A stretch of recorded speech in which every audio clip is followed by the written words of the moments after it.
le damos sabor a tu vida.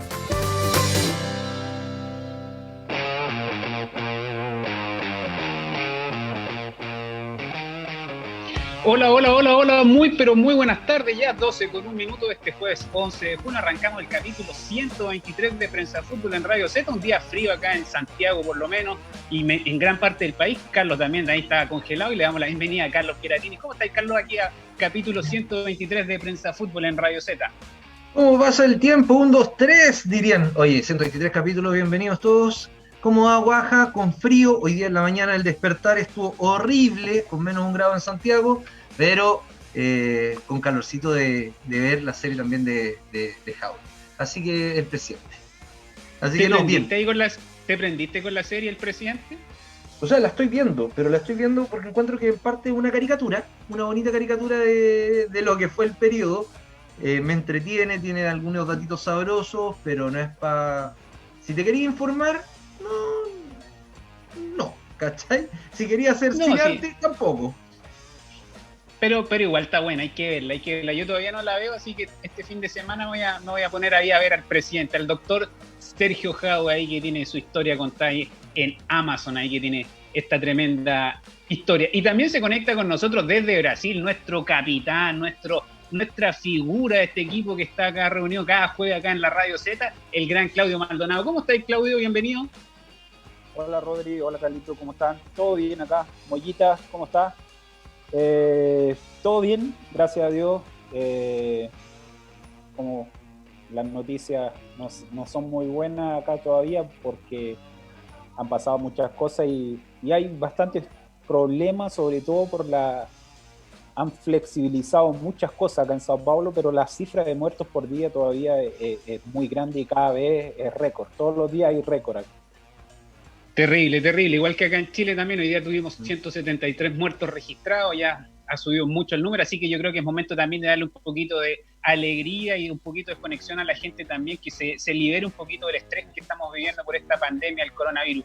Y un día como hoy, 11 de junio, debutó Chile hace 22 años en la Copa del Mundo de Francia 1998. Por eso queremos invitar desde ya a la gente que participe con nosotros y que recuerde también esa Copa del Mundo, el equipo Nelson Acosta, que tenía Marcelo Salas, Iván Zamorano, fue campeón Francia, que fue local ahí, que tuvo una tremenda final ahí con el Brasil de Ronaldo. Así que vamos a estar hablando mucho de eso e invitamos desde ya a la gente que participe con nosotros y que diga qué recuerdos tienes de Francia 98. Así que únanse a la conversa con nosotros y partamos por la casa. Carlos, ¿tú qué recuerdas del Mundial de Francia 1998? Un día como hoy que debutó Chile.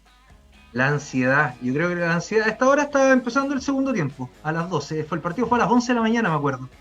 Y más encima aquí en Chile, la gracia que tuvimos que fue feriado, porque era Corpus Christi, en ese tiempo Corpus Christi era feriado, entonces día jueves, sándwich viernes del colegio y comenzar el Mundial ese fin de semana era notable. Yo me recuerdo, me fui con un grupo de amigos, éramos 8 hombres y 9 mujeres que nos fuimos a El Quisco.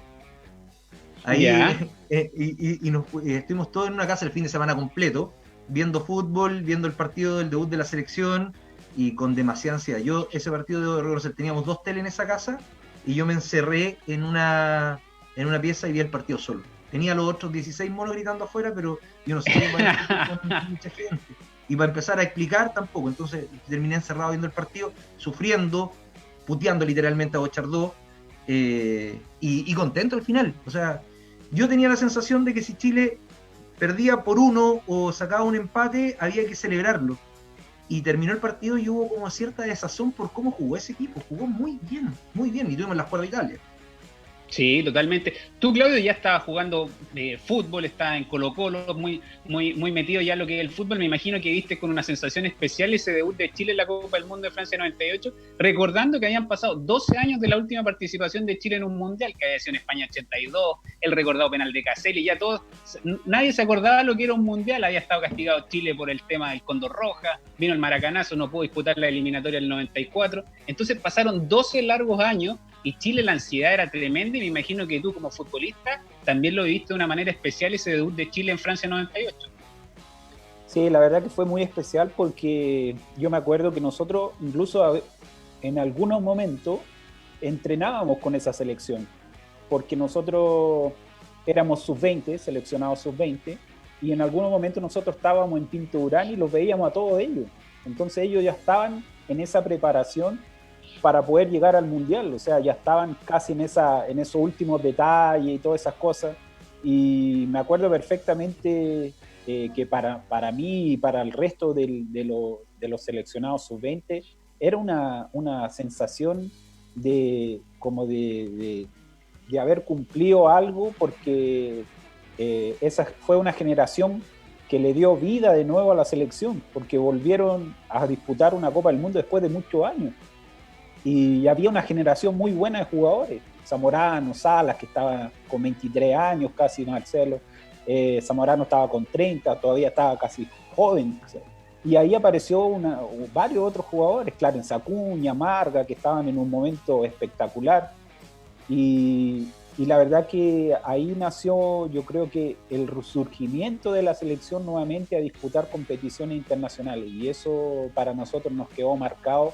Incluso nosotros sabíamos que posiblemente iba a ser ese recambio con una nueva generación. La sub-20 estaba ya casi al paso de tener muchos jugadores a la continuación de esa selección adulta, y fue así, que después el profesor Nelson Acosta empezó a sacar varios jugadores de esa selección para poder montar los elencos de las próximas eliminatorias. Entonces me acuerdo muy bien, me acuerdo también del partido de la mañana, yo estaba en la casa viéndolo, con mucha esperanza que Chile pudiera jugar bien y ganar. Eso era lo principal, porque el resto pasaba, yo creo que no teníamos mucha noción de lo que Chile iba a hacer, pero sí sabíamos que Italia también es una selección muy fuerte, con jugadores espectaculares. Pero me acuerdo de esa sensación, entonces creo que fue un momento muy lindo de esperanza para nosotros que veníamos de muy abajo. Claudio, tú decías que te tocó entrenar ahí con parte de la selección chilena. ¿Cómo veía esa selección? ¿Tenías la esperanza de que a lo mejor le fuera bien, que lograra un triunfo en el Mundial? ¿Se veía esa selección que podía hacer algo distinto a lo que había pasado con Chile, que generalmente había sido más que nada fracaso en la Copa del Mundo, salvo lo del Mundial del 62, que Chile fue tercero? Pero me imagino que el compartir con figuras como Salas, como Zamorano, para ustedes también fue muy importante, y me imagino que esa complicidad que había dentro del equipo también fue importante y sirvió para que Chile pudiera tener una buena participación en Francia 98. Esa selección eran muy amigos todos, eran prácticamente una familia. Incluso cuando muchas veces nosotros entrenábamos con ellos, se notaba en el ambiente, en las bromas, el ambiente que el profe Acosta dejaba, un ambiente tranquilo para trabajar. Entonces era una selección que tenía muy buenos jugadores también, y una generación que estuvo siempre jugando en alto nivel. Marga, Murci Roja, que incluso después del Mundial Marga fue vendido también a Inglaterra, Clarence Acuña, el Murci después fue a jugar en Austria también parece. Entonces fue una generación de jugadores muy buena, y se notaba en el ambiente que ellos querían algo importante, querían conseguir algo importante, y creo que independiente que a lo mejor no hayan conseguido tener una participación mejor en el Mundial, pero sí consiguieron cosas realmente importantes desde la eliminatoria, porque fue una generación que le dio vida nuevamente a la selección, y así a nosotros como una generación nueva, que nos dio esperanza de que sí, realmente teníamos jugadores para poder conseguir algo importante en el futuro.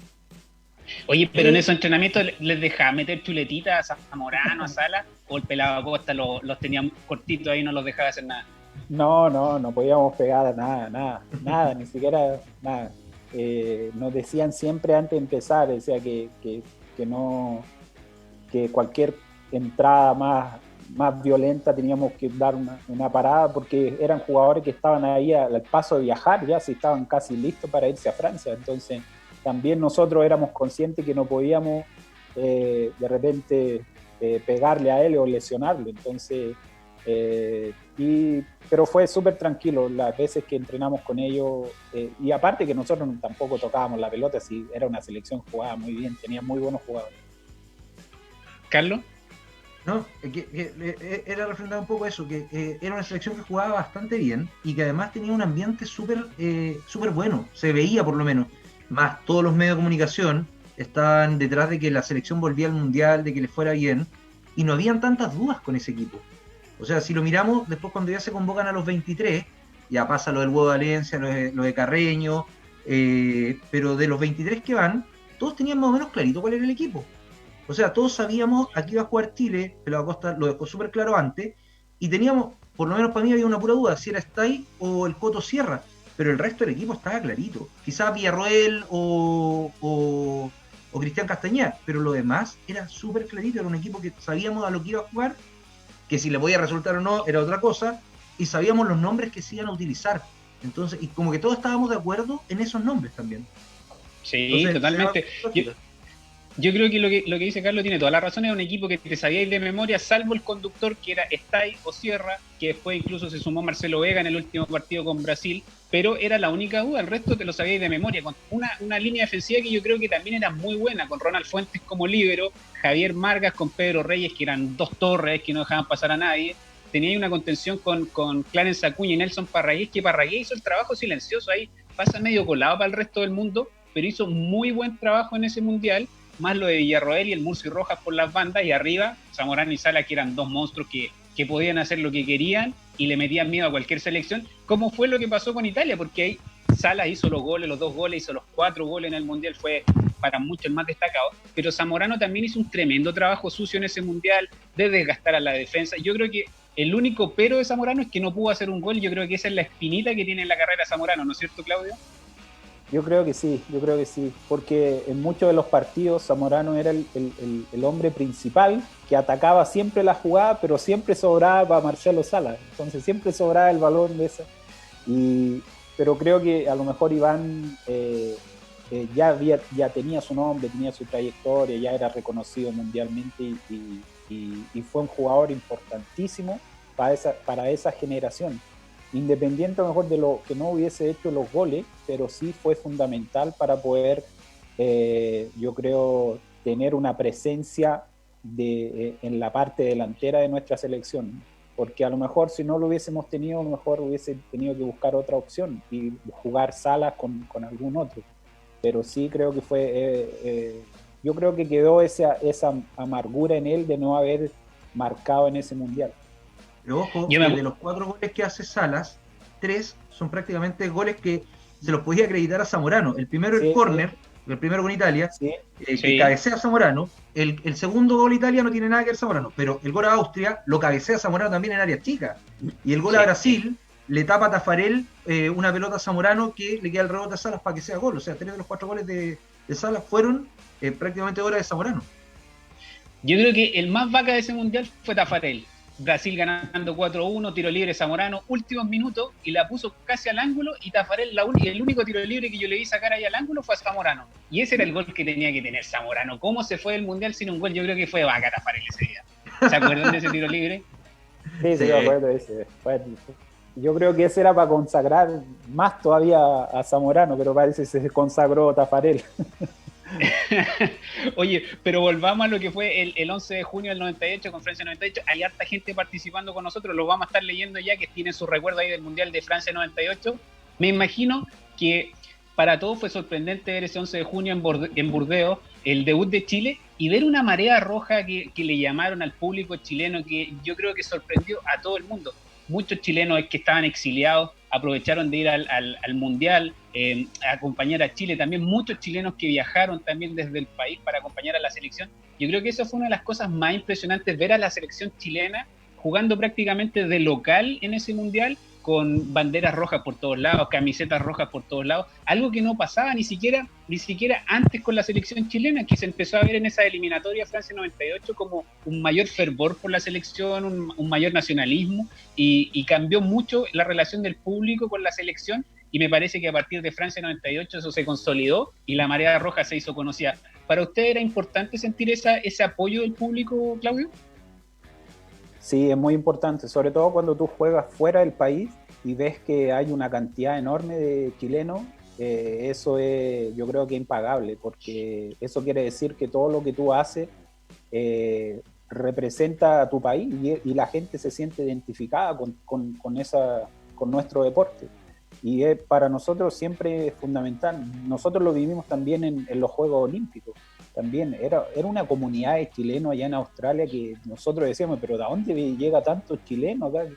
Pero el hotel, todos los días llenos de chilenos. Entonces, me imagino en el Mundial, entonces. Hay colonias de chilenos enormes, sobre todo en los países de Europa. Y ellos lo hacen sentir, y a nosotros nos encanta eso, porque generalmente cuando tú estás fuera de tu país te gusta que la gente vaya y que te apoye, y eso es una sensación muy bonita para nosotros, y sobre todo por la gente y por la gente que es chilena y que le gusta el fútbol. Carlos, ¿tú te sorprendiste la marea roja ahí en Francia 98 o te esperabas algo así? O sea, el endeudamiento nacional en plena crisis asiática no era menor, pero hay mucha unos que gente están se pagando movió. hasta el día de hoy el viaje, ¿eh? Sí, pues, acuérdense que estábamos en crisis asiática. Veníamos con crisis asiática full el 98 y la gente se endeudó, viajó. Ahora, además en ese tiempo no era tan fácil viajar como lo es ahora, que encontráis pasajes, que sumáis millas, que sumáis puntos. No, ahí había que endeudarse. Y las cosas tampoco estaban para eso. Yo creo que hay 3 momentos en la historia del fútbol chileno que marca la marea roja, a mi parecer. O sea, 4, la verdad. El primero es el Mundial de Francia 98, donde se forma. El segundo es en Melbourne, durante los Juegos Olímpicos de Sydney, porque ustedes lo siguieron en todos los partidos. Yo me acuerdo. Todas las ciudades, todas. Yo me acuerdo de que escuchar a Carcuro en la madrugada cuando ustedes debutan con Marruecos. ¿Con Marruecos? Sí, con Marruecos. Y es impresionante cómo este estadio se ha vestido, este estadio del cricket, no sé cuántito que se llama, se ha vestido de rojo y pareciera que estamos en cualquier ciudad de Chile. Porque era un estadio para 100.000 personas, pero habían por lo menos 25.000 chilenos. Es increíble. Y se escuchaba en el ruido ambiente. La Copa América Argentina 2011 y el Mundial de Brasil 2014. Yo creo que son esos los 4 momentos donde decís, bueno, los chilenos estuvimos ahí, fuimos, y yo creo que para los que estaban adentro de la cancha debe haber sido motivante estar lejos y escuchar cómo la gente entonaba el himno, cómo te motivaban. Yo creo que parte pasa a ser un poco el jugador número 12, como dicen algunos. Apoya eso, Claudio, por ejemplo, sentir tanta gente chilena hace subir un escalón de nivel el rendimiento del futbolista, por ejemplo, en este caso la selección chilena, que a lo mejor si no hubiera tenido ese apoyo, a lo mejor no hubiera rendido tanto en Francia 98. No, ayuda y mucho, porque nosotros estando al lado adentro, uno siente la alegría de la gente de verte jugar, siente la alegría de la gente representar a tu país, se identifica con algunos jugadores, entonces eso les llama la atención al hincha, y para nosotros es sumamente importante siempre tener a los hinchas cerca, que estén por todas partes del mundo, donde uno vaya a jugar siempre aparecen los hinchas chilenos, y eso quiere decir que nuestro deporte puede juntar y puede llamar muchas personas, independiente a lo mejor de su condición económica y todo. Como decía Carlos, hay mucha gente que Chile clasifica al Mundial y empieza a comprar televisión nueva, empieza un montón de cosas porque quiere tener la mejor imagen, la mejor sensación de ver a la selección, y para nosotros eso es ha sido siempre súper importante, el respeto hacia la gente donde uno fue a jugar, a todos los países del mundo. Siempre importante ver a nuestros chilenos por el mundo. Oye, vamos leyendo a la gente también que está participando harto con nosotros con el hashtag PrensaFútbol y también con el hashtag Cámbiate a la Z, así que ese ha estado trending topic todo el día, el Cámbiate a la Z. Eduardo Tata Machín dice, mala onda Tafarel, también se acuerda ahí de la tapada de Tafarel al Bambán Zamorano. Ponga el ajito, nos dice, oiga Rodrigo Sonido, ponga el himno nacional cantado en el primer partido de la selección en el Mundial de Francia. Todos nos pondremos a llorar a moco tendido, nos dice por acá, póngale ajito también. Eso también marcó mucho al público chileno, a lo mejor a los que no eran tan futboleros, ver a la selección chilena cómo entonaba el himno, ver a los compatriotas que estaban allá también en los estadios de Francia llorando, ver a un Zamorano que era el que arengaba al resto de sus compañeros. Me parece que eso fue clave también en esa selección chilena, Claudio, y que dejó marcado a las generaciones posteriores el hecho como iban cantando el himno.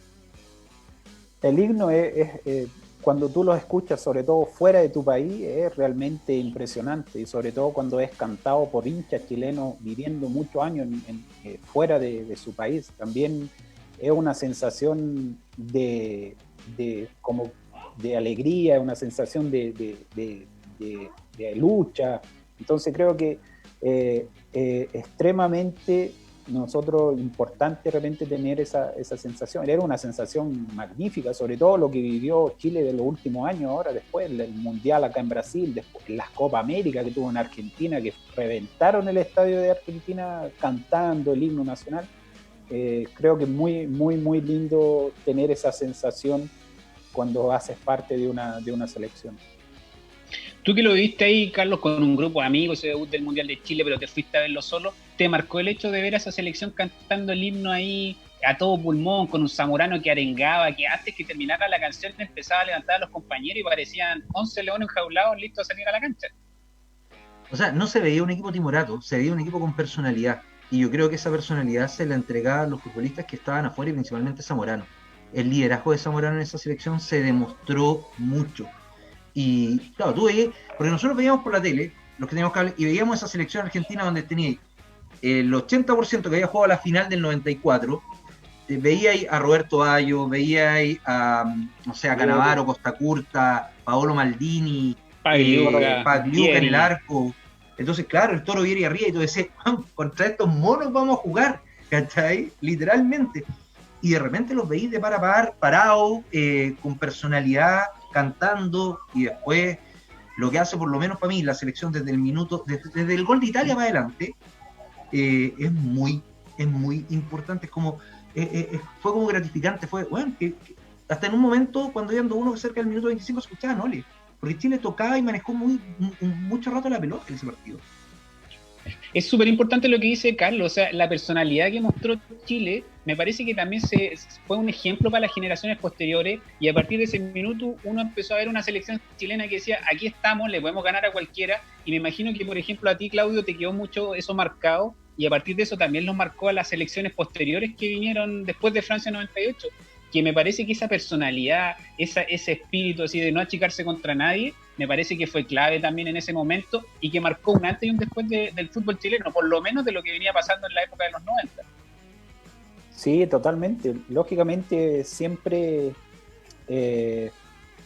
nuestras selecciones siempre tienen características muy parecidas, sobre todo por la lucha, por la entrega que los jugadores tienen, pero esa selección, como decía Carlos, cuando empezó a jugar, después que tuvo el 1-0, y se dio cuenta que podía, y empezó a jugar, como lo había hecho en toda la eliminatoria, empezó a llegar, empezó a crearle problemas a Italia, y fue así que apareció el empate. O sea, nosotros, cada vez, si tú no tienes personalidad para jugar y para encarar a cualquier rival, tú en este deporte el rival te come. Infelizmente te pasa por arriba. Entonces yo creo que de ahí ellos fueron un ejemplo para nosotros, las próximas generaciones, de querer imponernos siempre, de querer jugar de la manera que nosotros sabemos, y yo creo que eso fue importantísimo en esa generación, que ellos tuvieron, con todas las dificultades que tuvieron, pero pudieron llevar a esa selección a un mundial donde a lo mejor muchos no pensaron que a lo mejor podía clasificar Chile en ese momento. Pero sí, ellos tuvieron la valentía y yo creo que los recursos para poder jugar de la manera que a ellos les sentía más cómodo, y que era de esa manera, luchando todo el tiempo, jugando cuando había que jugar, defendiendo cuando había que defender, defendían todo. Entonces creo que es la manera que nosotros, el estilo de nosotros del jugador chileno tiene que tener. Oye, y esta selección dejó marcada a mucha gente. Por acá comentan, Jorge Núñez dice, mira, me acuerdo que después de Camerún terminé en Apoquindo bailando cumbia en el depa de unas cabras que ni conocíamos. Carlos Gutiérrez por acá dice, yo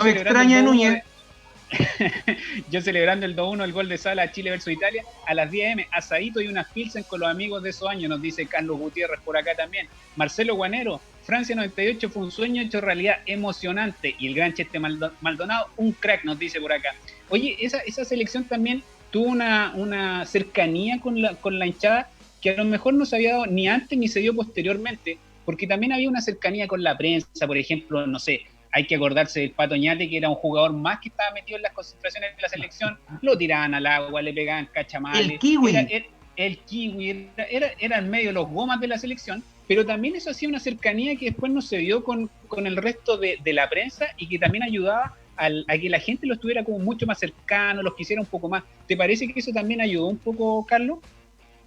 O sea, sí, yo creo que se vivió había una convivencia súper buena, Ahora, hay cosas que jamás las vamos a ver. Yo el otro día vi un partido y entrevistando la mitad del partido el Pelado Acosta, o periodistas dándose vueltas por el piso de los futbolistas, cosas que ya no van a pasar, no van a volver a pasar nunca. Hay conversaciones, por ejemplo, hay una entrevista a un jugador de la selección chilena que le preguntaron cuál fue el resultado más importante para ese equipo, para ese proceso. Y él dice, el empate con Venezuela. Y le preguntan por qué. Claro, el debut con Venezuela. Y le preguntan por qué. Punto que nos sirvió mucho a la larga. Decía, porque si seguíamos con Ascargorta no llegábamos a ninguna parte. Y ese empate significó la salida. ¿Cachai? Entonces, había una convivencia súper buena de ese equipo y se trasuntaba. Y el estadio, weón, ¿sabes qué? Yo nunca, me van a perdonar, pero nunca, ni siquiera en la Copa América del 2015, en todos mis años de fútbol, de ver fútbol, nunca vi a un estadio tan comprometido y tan unido. En ese tiempo existía el bombo en el estadio, la gente iba, cantaba, nos mamábamos 5 horas antes, llovía, cantábamos, saltábamos. Ahora, de repente, a mí me pasa que yo me desespero en el estadio. Cuando juega la selección, la gente está como calladita, como que... En cambio, cruzar a Argentina, bueno, y te están cantando 2 horas antes. En Brasil te hacen bolsa 2 horas antes. Acá es como, voy al teatro, ¿cachai? Como que no existe la efervescencia de la gente que existía en ese tiempo. Y que, si bien nos ha provocado mucha felicidad esta generación dorada, la alegría que nos provocaba o la motivación que nos provocaba ese equipo de Francia 98 es mucho mayor al de ahora. Personalmente. Y esa alegría y efervescencia que dice Carlos, que a lo mejor ahora no se ve en la selección chilena, también tenía algo que ver con lo que conversábamos antes, Claudio, por ejemplo, esa cercanía que se da con los medios de comunicación, que ahora la selección está mucho más alejada, que dan un par de conferencias de prensa, muy poca entrevista. No sé si a ti te tocó darle algún cachamal al Pato Oñate o hacerle oso al Kiwi, pero era una relación distinta. Era distinta, era totalmente distinta. Yo me acuerdo que antes ellos tenían mucho más libertad y la prensa tenía mucho más libertad de poder acceder más fácilmente a los jugadores. Hoy en día no, hoy en día algunos jugadores tienen asesoría de prensa, entonces tú tienes que llamar a la asesoría para poder dar una entrevista, pero antiguamente no. Y como tú dices, me acuerdo de un momento que yo estaba en la selección, Chile había pasado el Mundial y todo, y el Pato Oñate siempre era muy amigo de los jugadores y le pegaba, le tiraban agua, le metía un montón de cosas. Y Fabián Estay tenía una manía que tú no te dabas cuenta. Siempre andaba con un chicle en la boca, andaba Fabián con un chicle en la boca y tal. Y se acercaba, incluso me acuerdo que un día se acercó al Pato Oñate, empezó a conversar así, súper amigo, uy, la Patito y tal, no sé qué. Y él se saca el chicle, pero nadie se dio cuenta, sacó el chicle y todo. Y Fabián tenía una manía de, muchas veces te empezaba a tocar la oreja, así te tocaba la oreja, como haciéndote cariño y todas esas cosas.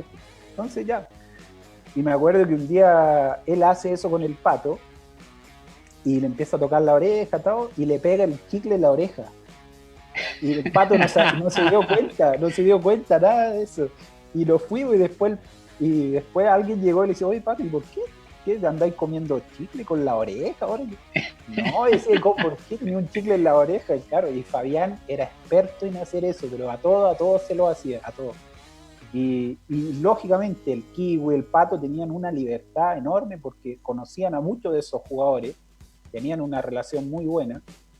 Y no es como hoy en día, que hoy en día es muy difícil tener, en la prensa sobre todo, tener acceso a esos momentos que de repente tener algo más de imágenes de una selección dentro del camarín es imposible hoy en día casi, es muy, muy limitado. Entonces había una cierta libertad y por eso digo que ese grupo era muy, muy bueno porque ellos tenían una amistad entre todos muy sabia y eso creo que fue un gran punto para que esta selección pudiese dar los resultados esperados. Claudio, perdón, ahí te quiero hacer una pregunta que es un poco más algo eso. Después de Francia 98 se genera, o en los medios, no sé si habrá sido en el camarín también, que la disputa entre Zamorano y Sala, el liderazgo de la selección. se vivía, tú que estuviste ya en el proceso para Corea y Japón, ¿se vio esa disputa, ese distanciamiento entre Sala y Zamorano? En ningún momento. En ningún momento. Yo estuve con ellos, compartí camarín con los dos y eran absolutamente los dos muy, muy centrados en lo que ellos tenían que hacer. Las decisiones de grupo también conversaban todos de una manera. Iván, me acuerdo que en esa época Iván y había otro, Pedro Reyes, que eran como los más viejos, Marcelo, siempre estaban dispuestos a ayudar, pero en ningún momento había esa pelea como toda la gente dice, que Zamorano tiene su grupo, Marcelo tiene el otro. No, al contrario, era una selección muy, muy respetada, todos se respetaban muy bien. Zamorano sabía el valor de él, Marcelo sabía el valor de él, entonces cuando ellos dos se juntaban y decidían cosas, era muy bueno para ese grupo. Pero yo creo que no sé por qué ya habrán inventado que los dos tenían su grupo aparte y esas cosas que nosotros en ningún momento lo vimos dentro de la selección. Y puede haber sido que a lo mejor dos caracteres distintos, dos liderazgos distintos, pero en la cancha eso no se reflejaba, o sea, siempre siguieron funcionando como dupla, siguieron marcando diferencias, y todos sabemos que al final en los equipos no todos son amigos, no son juntas como la gente cree, que andan para todos lados juntos, sino que siempre hay grupitos, pero el tema es que rindan dentro de la cancha, y esa selección lo pudo demostrar. Oye, nos está viendo Claudio Bravo desde Inglaterra, así que le mandamos un saludo también a Claudio Bravo, que está conectado aquí a la transmisión de Prensa Fútbol en Radio Z. Claudito, un gran abrazo, gran persona. Sí, lo conoce ahí Claudio Maldonado de la selección chilena, capitán del equipo bicampeón de América. También están conectados a la transmisión Vicky Baeza, Sergio Valenzuela, Cristian González, que también nos dice por acá, ¿cómo no entienden? Ponen galerías que son 4.000 a 10.000 que sacaban al tiro, luego Cobos 35 lucas y después Ande a 80.000, luego Pacífico 200 lucas y se preguntan por qué no cantan. Ahí está un poquito lo que dice Cristian González en relación a lo que decía Carlos por el tema de que no había esa efervescencia que había en los 90 por la selección chilena. Ahí hay un punto, y aprovechando que nos escucha Claudio Bravo, que él lo puede refrendar porque todos nos dimos cuenta, para la Copa América del 2015, a putear limpia trataba al público Claudio Bravo cuando nos salían los goles, se empataba a 0 con Ecuador, y la gente estaba en silencio en ese partido. Y Bravo trataba y se daba vuelta hacia el codo sur del Estadio Nacional, y motivaba y decía que la gente cantara, porque todos nos acostumbramos a llegar al estadio a cantar, pero desde esa Copa América había demasiado silencio. Era de verdad ir a ver un partido, una obra de teatro. También mucha relación puede tener con los precios de las entradas, pero yo creo que la efervescencia no habla de clase. O sea, el que tiene plata y el que no tiene plata, cuando va a jugar a la pelota, bueno, pone la vida, cuando va al estadio pone el corazón, y vemos que en San Carlos de Apoquindo, en el Monumental o en los estadios de fútbol en general, para no dramatizar una situación en particular, todos cantan y todos celebran. ¿Cachai? Y todos putean. Pues es que yo creo que ahí también se mezclaron un par de cosas, que tú estás contando lo de la Copa América del 2015, también fue justo la época que empezó más rígido los estadios seguros, no entraron los bombos, no había ningún elemento de animación, salvo lo que entregaban en el estadio, que era muy poco, que después era la tarjeta verde y nada más. Entonces, todo esto fue cambiando a medida que corrieron los partidos. Los mismos futbolistas pidieron que se dejara entrar el bombo. En la final vimos un estadio nacional con todas las banderas que regaló Farca, que se vio un estadio precioso, lleno de banderas contra Argentina. Entonces, también todo fue un proceso, y lo que dicen ustedes, o sea, la efervescencia del público ayuda mucho, y me parece que lo que dice Carlos también refleja un poco, contando esa historia de Claudio Bravo, cuando pedía al público que alentara, porque Claudio Maldonado decía hace un rato, es muy importante sentir el apoyo de la gente y cómo cambia la disposición en la cancha, ¿cierto, Claudio? Totalmente. Cuando tú tienes la hinchada a tu favor y cuando ellos te apoyan, inclusive en los momentos que está mal, pero ellos creen en las capacidades de la selección, eso es impagable. Yo creo que el hincha tiene su manera de hablar, de gritar, pero creo que en esos momentos más importantes de la selección, ellos tienen que ser el factor principal para poder motivar al equipo en esos momentos de situaciones difíciles. Y ellos son fundamentales. Y yo creo que la actitud de Claudio Bravo fue la correcta. El Inter está ahí para alentar, para que se olvide todos los problemas que tiene en su casa, todos tenemos problemas, pero si va al estadio es para que vaya a realmente a hinchar por su selección y que pueda tener, y que la selección pueda tener un buen desempeño. Y que te permite hacer la localía también. Sí, totalmente, marcar las diferencias como local. Recuerden que estamos ocupando el hashtag Prensa Fútbol y el hashtag Cámbiate a la Z. Ricardo Silva por acá nos dice, me acuerdo que para Francia 98 en el primer partido Chile versus Italia era un día feriado y a las 11 a.m. ya estábamos copeteados con unos amigos con piscola empezando el partido. Mira, así esperan el partido. 11 de la mañana ya con piscola. Con la... Sí, pues desayuno de campeones ahí, Ricardo Silva. Cote nos dice por acá, yo recuerdo estar en la media, segundo en la eliminatoria de Francia 98. El profe Historia hizo una apuesta con todo el curso de cómo salía Chile-Argentina con un 7 directo al libro. Gané un 7 porque Argentina ganó 2-1 a Chile y todos. Dice por acá un 7 para todos, dice Cote contando por acá. Marcelo Guanero nos dice, Claudio Maldonado manda ahí un GIF ahí con hartas imágenes y del público alentando, te lo manda a ti. Por acá nos dicen, me acuerdo del himno de Chile en Francia 98 y me tirita la pera. Yo creo que fue emocionante todo eso, lo que conversamos hace un rato del himno de la selección chilena, muy, muy recordado.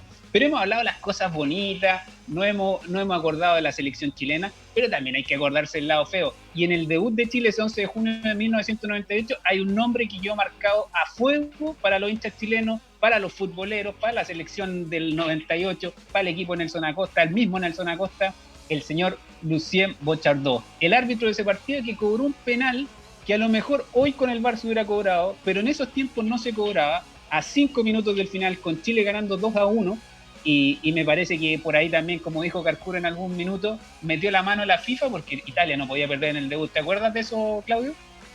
Me acuerdo perfectamente. Nosotros ya estábamos casi celebrando el triunfo, faltaban 5 minutos para terminar el partido. Y cuando pasa este momento del penal de Ronald, nosotros pensamos decir, pero ¿cómo le va a cobrar un penal? Porque no tiene la intención de tocar el balón con la mano. Pero en aquel momento el árbitro, cuando cobra el penal, fue como una desilusión, porque era mucho castigo para una selección que había jugado muy bien ese día.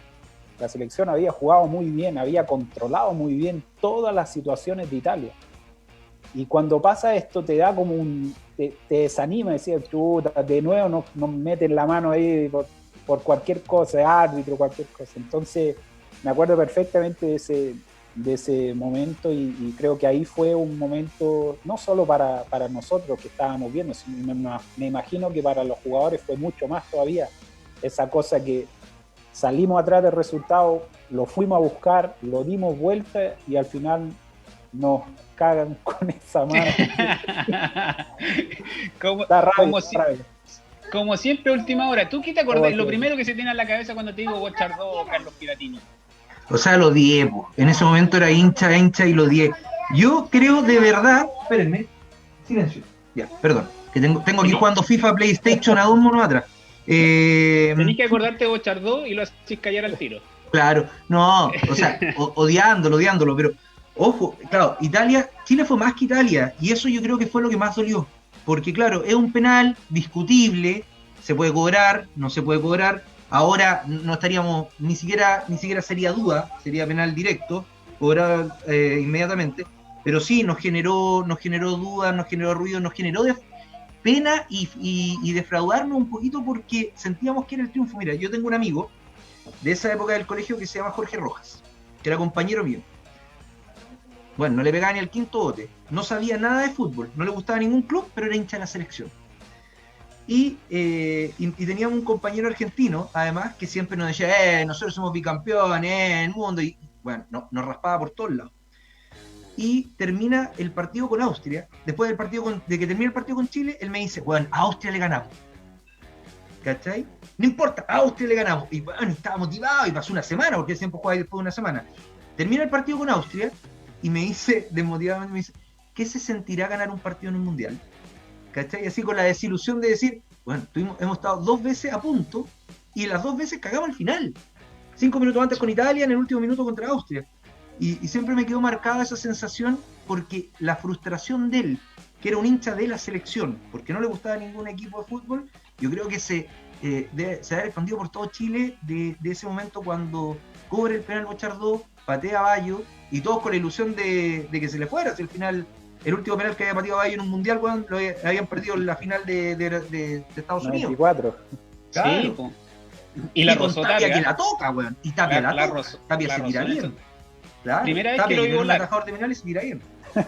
Yo fue la primera vez que lo vi volar a Nelson Tapia y casi ataja el penal, pero no, yo encuentro también que fue muy injusto. Bueno, y después se supo que Bochardo haya recibido plata de la FIFA, bueno, fallecido árbitro Lucien Bochardo de Níger, que ya era raro tener un árbitro de esa nacionalidad dirigiendo en un mundial. Entonces me parece que todo ahí confluyó para que Italia no se fuera derrotada en ese primer partido del mundial. Como dice Carlos, en estos días con el VAR se hubiera cobrado, pero en esos minutos no se cobraba. Me parece que también ahí fue un poco inocente Ronald Fuentes al ir con las manos abajo, Claudio. Es difícil, Rodrigo, ver esas situaciones porque son jugadas tan rápidas, jugadas de segundos, que muchas veces el jugador no piensa que a lo mejor el balón le va a tocar. Ronald trató medio que trata como de hincarse supuestamente para que el balón no pase tampoco por abajo, pero él nunca pensó que a lo mejor el balón iba como un poco hacia atrás y le iba a colocar en la mano. Él pensó que a lo mejor el balón iba a pasar por adelante de él. Entonces es muy difícil y hoy en día, lógicamente, los jugadores, la mayoría va con las manos atrás, con los brazos atrás y cosas que uno va aprendiendo a través del tiempo, pero en ese tiempo la mayoría de los jugadores tenía esas reacciones porque es el movimiento de tu cuerpo normal. Ahora, démosle también el mérito a Roberto Bayo, weón, que le dio un pase perfecto a la mano de Ronald Fuentes. O sea, sí, a mí no me cabe duda que, bueno, le tiró a pegar en la mano. Sí, viveza total de Bayo. Si no había nadie detrás de Ronald Fuentes como para que llegara esa pelota, le tiró la pelota en la mano a Ronald Fuentes y yo creo que también está medio avisado. Cualquier mano en el área va a ser penal, así que tirémosla ahora que vamos perdiendo, que quedan 5 minutos, que el árbitro lo va a cobrar y vamos a lograr el empate. Me parece que fue viveza de Roberto Bayo, que ahí se reivindicó, como decía Carlos, de 4 años anteriores, que había fallado el penal en la definición con Brasil por el título, así que se reivindicó justo ante Chile, pero yo creo que a todos nos quedó esa sensación de amargor de no haber ganado Chile ese debut en la Copa del Mundo de Francia 98. Después le pasó lo mismo con Austria y con Camerún la sacamos barata. Hay que ser realistas. Chile debería haber perdido ese partido, lo terminó empatando y clasificó a octavos de final de la Copa del Mundo de Francia 1998. ¿Qué sensación les queda esa participación de Chile? ¿Qué es para ustedes lo mejor de haber visto a Chile en ese Mundial de Francia 98, Claudio? Yo creo que lo mejor fue el espíritu de lucha de ese equipo, porque ellos sabían lo cuánto ellos podían jugar, pero ellos también sabían sus limitaciones. Y yo creo que eso lo hizo crecer a ese equipo, el espíritu de lucha, la amistad que tenían entre ellos, que es un factor fundamental cuando tú armas grupos de 30 jugadores. Y entonces creo que ese fue un punto, yo creo que más alto de esa selección, el comprometimiento con el trabajo y con la lucha que ellos tuvieron para poder llevar a esa selección hasta un mundial. Y para ti, Carlos, ¿qué fue lo mejor de esa selección que volvió a un mundial después de 12 años? O sea, el hecho de que volviera a un mundial, de que la selección se reinsertara internacionalmente. A mí ese mundial me dejó la sensación de que Chile fue de muy bien, de más a menos. O sea, creo que contra Italia hace un excelente partido, contra Austria hace un correcto partido, que lo debió haber ganado, si no es por Consel también, que le ataja un par de tiros ahí a Iván Zamorano. Yo creo que esa es la etapa de esa Copa del Mundo, el tiro cruzado de Zamorano contra Austria, cómo la saca el arquero austriaco, y contra Camerún yo creo que juega un muy mal partido Chile. Un muy mal partido, y contra Brasil entró con los temores históricos de que está enfrentando a Brasil. No llegamos una vez al arco brasileño, a excepción del gol. Entonces siento que fue de más a menos, pero lo positivo era que Chile se reinsertaba a nivel internacional y por primera vez clasificaba a una segunda ronda en un mundial fuera. Si ahora yo creo que la deuda de esta selección... Con 4 empates era. Claro, con 3 empates. Claro, con 3 empates. Que hoy en día es muy difícil clasificar una selección con 3 empates. Y yo creo que ese es la gran deuda del fútbol chileno, y yo creo que lo siente en una espina la actual generación, de no haber podido avanzar más allá. El 2010 sí, había que quedar eliminado con Brasil fue mucho mejor, nos ganó 3-0, bien. pero el 2014 yo creo que al jugador que le pregunté de esa selección, yo creo que sentían que le podían ganar a Brasil. Y yo siento que estuvieron tan cerca y podría haber sido más, o sea, si a mí me dicen el Pablo de Pinilla entra o la Copa América, yo, Carlos Pérez, digo que entre el Pablo de Pinilla. ¿Para ti igual, Claudio? Tú sabes que yo creo que ese ha sido el año que yo creo que Brasil le ha tenido más miedo a nuestra selección. Esa que dice Carlos ahora. Porque Brasil tampoco fue, yo creo que nosotros fuimos mucho más que Brasil en términos de jugar, de estructura de equipo. Creo que nosotros éramos mucho más. Y si nosotros lo hubiésemos ganado, hubiese sido el resultado a un trabajo excelente. Pero Brasil ganó con lo mínimo, y eso yo creo que fue la sensación peor, porque sabíamos que nosotros éramos mucho más en ese momento que Brasil. Y esa selección, ojo, y recuerden, o sea, a Colombia se le podría haber ganado, todo eran partidos, aquí estamos en la hipotética, pero bueno, nosotros Chile había jugado hace 3 meses con Alemania, en Alemania, contra la misma selección, y perdió 1-0, debiendo no perder y mereciendo mucho más. Hubiesen pasado cosas como que Brasil se hubiese cerrado los 7 goles y probablemente Chile hubiese jugado una semifinal con Alemania en Brasil 2014. Entonces, ahora yo lo cambio por una de las 2 Copa América. Ahora yo voy a poner la nota amargura. Después de Brasil no te quedan jugadores. Estaba Gary Medel lesionado, Arturo Vidal tenía la rodilla ya media destrozada. Entonces no sé si hasta qué punto hubiera sido factible que Chile avanzara posterior a cuarto de final. Lo que sí coincido con usted es que fue la vez que tuvimos más complicado a Brasil en un mundial, que se le hizo mayor pelea. Fue un tremendo partido de Chile, pero a mí me queda la duda qué hubiera pasado posteriormente. Yo a Colombia creo que se le ganaba. Pero por lo que mostraron los 2 equipos, a Colombia se le ganaba. Yo no sé, mira, Gary Medel lesionado, Arturo Vidal que ya estaba apenas, me parece que ahí Chile ya se venía un poquito desarmando y no sé si hubiera llegado tan entero como llegó al partido con Brasil. Me parece que ahí se nos hubiera complicado un poquito. Yo creo que igual hubiese, independiente de haber llegado sin algunos jugadores, pero por lo menos pasaba. Ese era el motivo, es pasar. ¿Cómo lo va a solucionar después? Ya es otra historia. Pero el gran valor era pasar. Después podía haber jugado con otro jugador, en lugar de Gary colocaba a otro, si no podía jugar, si Vidal no podía jugar colocaba a otro. Entonces, pero sí, yo creo que el punto principal era haber pasado, ¿no? Sí, totalmente. Ahora, yo no cambio las Copa América, yo como Carlos no cambio las Copa América, me parece que eso también marca un cambio a nivel del fútbol chileno, marca un hito importantísimo después de 100 años de sequía, ganar 2 Copa América. Yo de verdad no las cambio por nada. No sé, Claudio, tú. No, también fueron súper importantes para nosotros y para toda esta generación nueva y para todos los que vienen ahora atrás. Son 2 Copa América, que es cosa, creo que es importantísimo para la historia del fútbol chileno, importantísimo. Es un valor gigante, es un valor gigante. Te dejamos solo en esta. No, pero de verdad, o sea, a mí me van a elegir. Ahora, yo creo también que la motivación de ese equipo para la Copa América del 2015 radica en cómo se perdió con Brasil y decir, lo podemos hacer. Y creo que hubo un juramento, de Camarín también, que ellos mismos han reconocido en Chile no nos gana nadie, y literalmente no nos gana nadie para esa Copa América del 2015.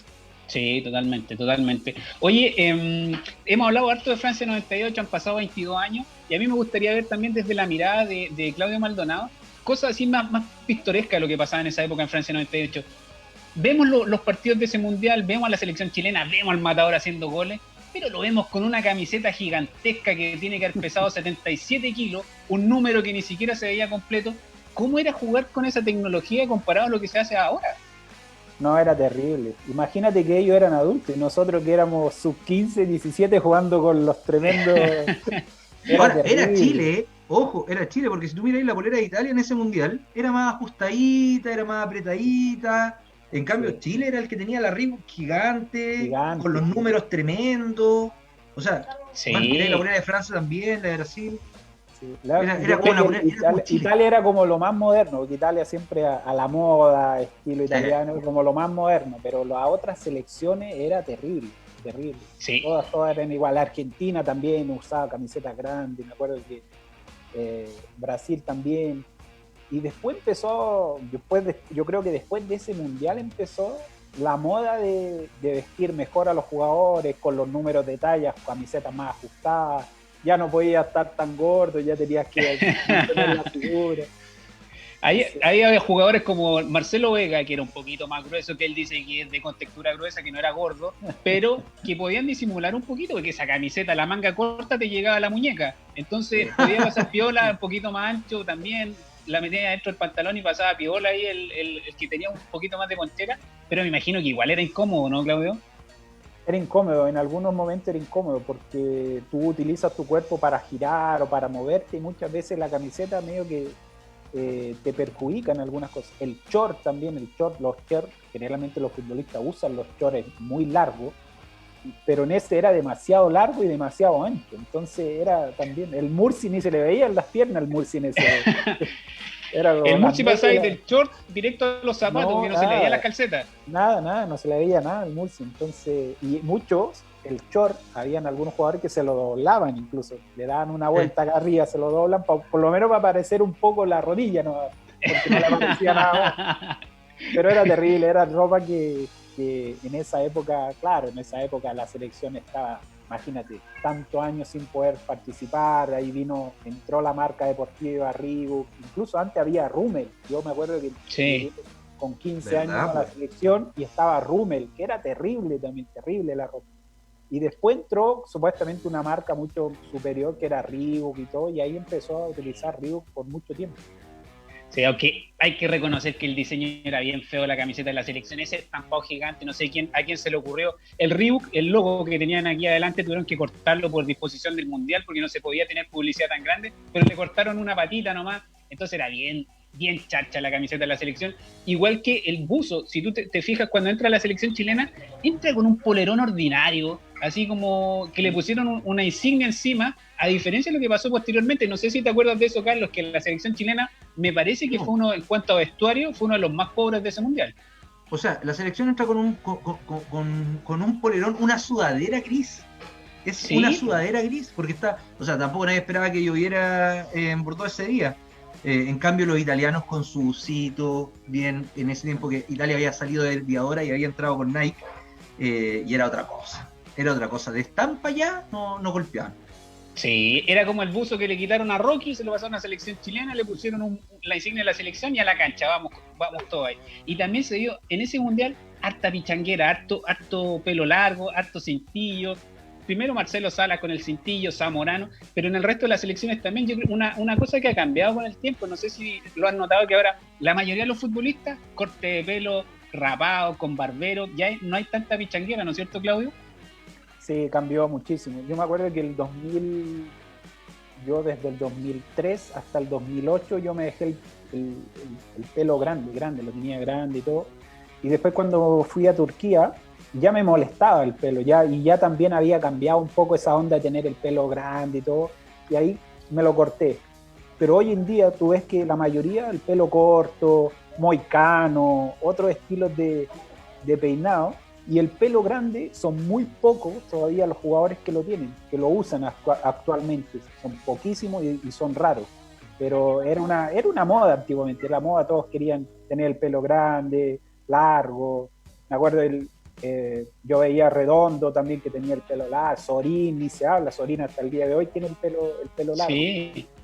Pero era una moda, y después ya hoy en día lógicamente pasó eso, ya todos quieren tener el pelo más corto, bien rapado a los lados, y es como más ordenadito. ¿Y acá los Piratini lo vimos con pichanguera y con cintillo en los 90 o no? Nunca, no puedo, es que me decía, no, yo... Con fosas nasales, tenía fosas nasales. Me crece el pelo, a los Fellaini, entonces tengo que cortármelo. Sí, los parchecitos, usamos parchecitos. El parchecito nasal, parchecito nasal, ¿se acuerdan? No servía de nada. No servía de nada. No servía absolutamente de nada. Nos faltó el que se puso parche curita ahí, pero no servía de nada. No. Eso era para jugar en la altura, que imposible en la altura, no te servía de nada. Vamos a contar eso en algún otro capítulo de Prensa Fútbol. El parchecito, los entrenamientos, por ejemplo, de Gustavo Benítez, cuando lo hizo entrenar con un orificio de la nariz tapado para aclimatarse a la altura. Hay hartas cosas raras.